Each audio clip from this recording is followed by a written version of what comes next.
Alright, how you guys doing? Today we're going to be going over lighting a fire in the fireplace. We'll go over the fundamentals and the basics of how to start a fire, make it easy to start and sustainable so you can get good heat out of the fire. Basics from the beginning.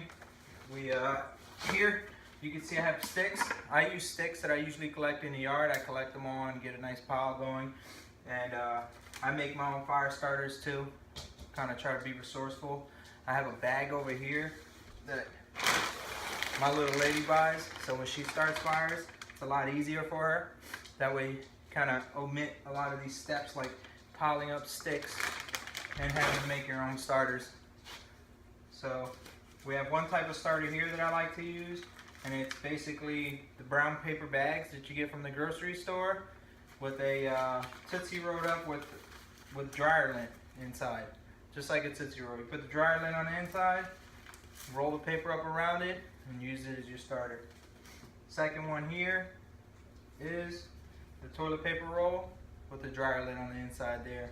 So in a few here, I'll do a close-up on it so you can get good eyes on it. But yeah, just basically a toilet paper roll. Once the toilet paper is done, you fill it with your dryer lint with your dryer lint on the inside, and that should get you a nice fire started. Lola, you want to say hi? Say hi, Lola. So, as you can see, my fireplace is dirty here. I use it a lot. If you're having issues lighting your fire, it could be you have too much ash. Just clean it out. I kind of just scooted this aside. Not really necessary for me to clean it out yet. So, for the beginning, I take my fire starters. I'm going to use them both here just to show you guys. And I'll put them here on the bottom. I like to angle them underneath. Alright. And I'll take the sticks, my Kingman, and break them up into reasonable sizes, reasonable pieces, and stack them in there so I can stack wood on top.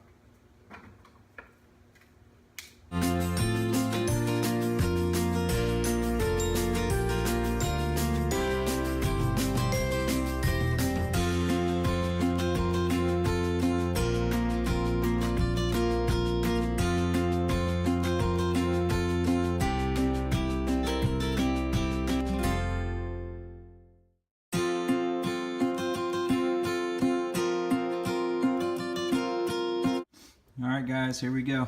Still got my sniffly nose from being sick. So, tucked in here, got the fire starters. Here I got my Kingman or the sticks, right? I have my smaller pieces. I was fortunate enough to have charged smaller pieces which will catch and light a little faster. And then I have my pieces that work their way up in size, right? You see they get a little bigger, and then I have the big one up top. I like to use this tic-tac-toe method here. If you see, this piece is horizontal going across this way, and these three here are going across that way, and then I laid the one across depending on how high you want to go. And I tend to find a short fat one like this. I like to lay it vertical so that it'll direct the smoke up and I don't have to worry about smoking into the house during starting of it, right? But what this is going to allow to do, like I said earlier, is going to allow to create a faster bed of coals, right? This is going to burn, get really hot, and catch this wood on fire. These smaller pieces are going to create coals a lot faster than these bigger pieces are, which is going to become self-sustaining. These bigger pieces, eventually as the smaller pieces burn, these bigger pieces are going to start to compact down and fall into the bed of coals and catch fire as well. They'll be burning at the same time, but they'll be burning into the coals and it'll be self-feeding. And then when I get my nice bed of coals going here, I'll be able to put bigger pieces, and I won't have to walk and run in and out of the house to run right there to the backyard to grab wood as much because I have the bigger pieces going. But yeah, that's my setup. I'm gonna get the lighter now and we'll get it started. Let me grab the lighter. Let's see how this works.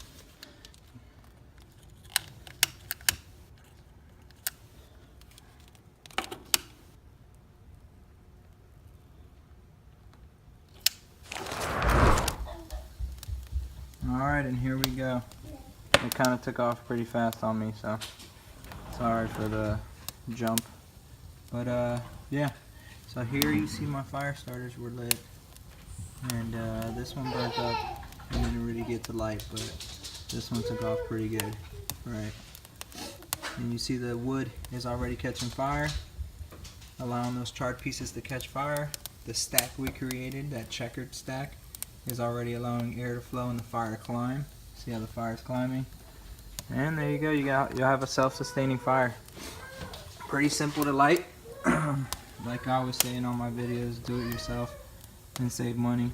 Instead of just buying a pack of fire starters like this, you could use dryer lint and you can just have a proper stack, you know. You just properly stack it instead. And with a proper stack, it'll light easily. Here, I have a enclosed setup here. I have an insert, fireplace insert, just to show you guys. It's pretty cool. I'd recommend anyone getting these after I moved in this house and had this. It has a fan set up and it sucks the air out, sucks the air through the bottom. When the doors are closed, the unit heats up and it blows air into the house through the top. And it's wonderful. I mean, I can heat my whole house off of it. Here's the fire. We created that bed of coals that I spoke of earlier. The smaller pieces that I put in burnt up pretty fast, which is good. That's what you want it to do. And you want it to create this bed of coals. So now what I'll do is I'll throw heavier logs on top and they'll catch fire and then they'll burn a lot slower and create more heat. And the goal is basically to create that bed of coals because that's where your heat is generated. It's amazing if you can only feel the heat coming off this thing right now. So just remember, the idea is to start with smaller stuff, work your way up, bigger, bigger, bigger, bigger. And look at that one big piece I had put on top. It's sitting there burning now, and it'll start turning into coals as well. So as long as you know how to properly stack it, stack the fire, you can create your own starters, save money, do it yourself and save money, and get the fire started. Thanks for watching. If you guys found this video useful, hit like. Appreciate you.